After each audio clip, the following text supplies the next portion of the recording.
Can we have a microphone, please? Mosang, bati ka muna! Hi, magandang hapon po sa inyong lahat. I am malapit na on this December 2024, my future. Ito po ang aking future. Si Direct is Ay, talaga? Thank you, Mosang. Direct, please. Good afternoon po sa lahat. Salamat po sa lahat ng press na nandito ngayon. And December 25, my future. Thank you. And of course, Francine and Seth. Yun po, magandang tanghali po sa ating lahat. Maraming salamat po dahil ayun po, yung iba sa inyo, pamilyar na po ako. Maraming salamat po dahil nandito po kayo para samahan kami na-appreciate po namin kayo. Thank you po. Francine. Ayun po, magandang hapon po sa inyong lahat. Salamat po sa oras niyo para sa amin. Let's enjoy the rest of the day. Sinadya namin na isa lang yung mic ng dalawa para... Tama po. para mag-share talaga kayo. Okay, ilatag muna natin, no? Direk Chris, paano nagsimula itong kwento ng My Future You? Ano nag-inspire para mabuo itong kwento nila? Random thoughts lang siya before na what if may dalawang taong nag-chat, bored sila, then later on naging magkaibigan, then they realize they live on different timelines.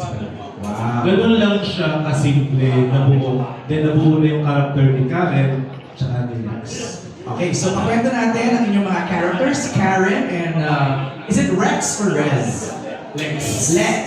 Go ahead, Karen. Ako po dito si Karen. Siya po ay isang anak at strong independent woman na maraming gusto rin gawin para sa pamilya niya lalo. Ayoko po masyado magbigay ng description about my character kasi gusto ko rin na ma-curious yung mga audience kung anong klaseng tao or babae ba si Karen. So, Lex? Nasaan year ka muna, Karen?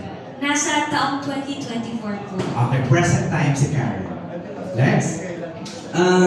Ako naman po si Lex. Si Lex po dito ay isang binata na mapagmahal, kontento, at isa po siyang adopted son.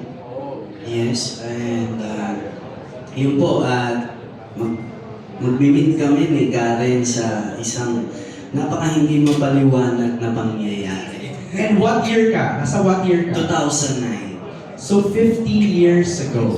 Alright. Okay, Mosa, ano naman role mo dito? Siyempre, ako si Yaya Byrne from 2009. But today mo nga akong picture from 2024. Wow, grabe naman. Pero ikaw yung kasama ni Lex sa 2009. Yes, sa timeline ako ni Lex. Okay, alright. So, simulan na natin ang Q&A. Let's call in our friends na magtatanong. I think we'll begin with... ito, meron tayong list dito ng mga magtatanong. Let's call it MJ De Leon. Our first batch of questions are coming from MJ, Alex Ancon, Rose Garcia, June Carcalaban, and Jerry Olea. Let's start with MJ. MJ. Hello, good afternoon. Thanks, MJ. Direct na kwento mo nga kanina, it's just a random thought, no? Yung plot ng movie. Pero when the teaser was released, parang may reaction yung mga netizens comparing the resemblance of the plot to the Japanese animated movie na Your Name. What's your reaction?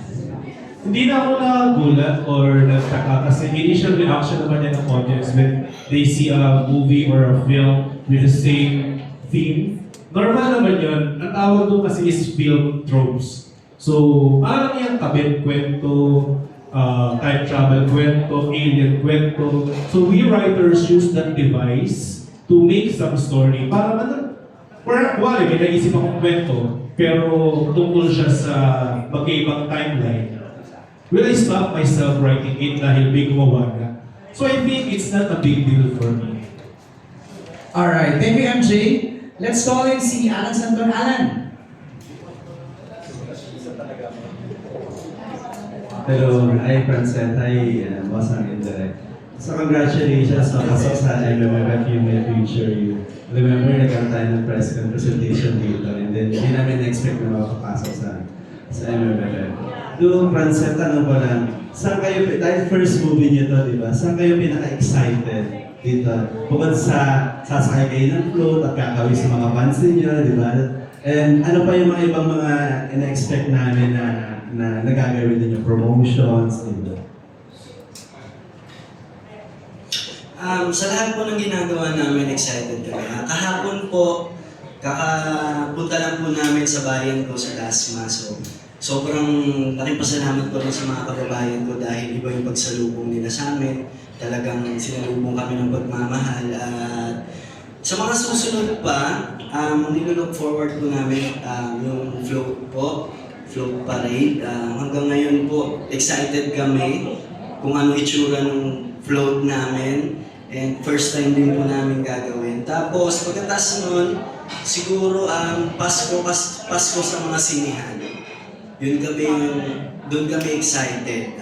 Gusto namin mang-sorpresa ng mga nanonood sa sinihan. Yun po. So expect namin iikot kayo sa mga sinihan. Gusto po namin, opo. Si Francine naman. Actually, pareho lang din po, pero sobrang excited din po kasi talaga ako sa parade, isang float parade namin. Tsaka syempre po, yung mapanood to ng mga tao. Kasi po, lahat kami dito, pinaghirapan po namin to. So parang lahat ng hard work at pagmamahal sa ginagawa namin, pinagsama-sama. Tapos ito po yung regalo namin sa pamilyang Pilipino. So yun po, dun po ako mas na-excited. Thank you. Congratulations. Salamat po. Thank you, Alan. Rose Garcia's next. Hello, good afternoon. Kay sa Francel, coming from the title of the movie, My Future You, kayong dalawa ba, are you the type na who will really plan for your future, or may pagka-warrior, yung mga ganon ka, magiging future, no? And at the same time, paano napipicture out nyo ba? Paano kung pagdating ng future, wala na pala yung isa't isa, hindi na pala kayo magkasama sa future na yun, anong mararamdaman nyo? Mas lalo po ako nag-worry sa future ko. Hindi ko naman po naisip yung kanina. Ako po, as an overthinker na tao, opo, iniisip ko po yun sa maraming bagay. Pero ngayon po, tinuturuan ko yung sarili ko na i-embrace yung moment, yung present. Kasi magiging memory ko rin to pagtanda ko, pagdating sa future. Gusto ko maganda yung mga mabibitbit ko. And ayokong maging if din yung hindi kami parte ng future ng isa't isa. Kasi malaki naman po ang papel namin ngayon sa buhay ng isa't isa. Kaya sana lang po pangalagaan din po namin yung friendship na meron kami kasi matagal din po para umabot kami sa level ng friendship namin ngayon. Kaya it's more of taking care of each other para sa ikagaganda ng future ng isa't isa. Ako po, gusto ko rin na yung future ko, syempre, doon ako sa masaya. Gusto ko masaya po ako. Lahat naman tayo, sana yung future natin is okay tayo, masaya tayo. At ngayon po, hindi ko sumagi sa isip ko na what if sa mga susunod, hindi na kami magkasama. Never po yun sumagi sa isip ko. Ang talagang plano ko mas galingan pa. Mas galingan pa namin para mapatunayan namin. Saka kahit naman magkasama kami, hindi naman namin kinakalimutan na in terms of work. Sa showbiz, siya si Francine Diaz. At ako naman po si Seth Fellini. At may Francel. Malinaw po sa amin yun na ang kay Francine, Ang para kay Seth, para kay Seth. Ang para sa Francel, para sa Francel. Yun po, hindi kami yung Francel dapat palagi. Kasi doon kami nagsimula Doon kami, yun ang kabilin-bilinan sa amin ng mga magulang namin, mga tao nagmamahal sa amin na supportahan natin ang isa't isa. Magtulungan tayo para sa future, mas madali. Mas kaya nating harapin kung ano man yung mga mangyayari. Pero ngayon, talagang nasa isip ko at nasa puso ko na gusto ko siyang kasama. Happy ako pag kasama ko siya. At peace ako pag kasama ko siya. So, yun po. Thank you, Seth. Before I give the mic to Jude for the next question, Direk Chris, ikaw na yung corner namin. Direk Chris, kamusta ba yung chemistry ng dalawa? Mo sa akin, ikaw din baka may input ka. Kamusta yung chemistry ng dalawa? Alam mo, napaka-sweet nilang partner. One time nung dumating ako sa set, Ayan na, laglagan na, Francine. kami muna ni Seth ang chichikahan. si Francine, very sweet. May dala siyang ulam. Akala ko para sa kanya, para kay Seth at sa Yayo, sa kasama pa ni Seth. Diba? Ganun. Tsaka when they work, pag pinapanood ko silang dalawa, napakaganda nung blending nila together. Because maganda yung foundation nila.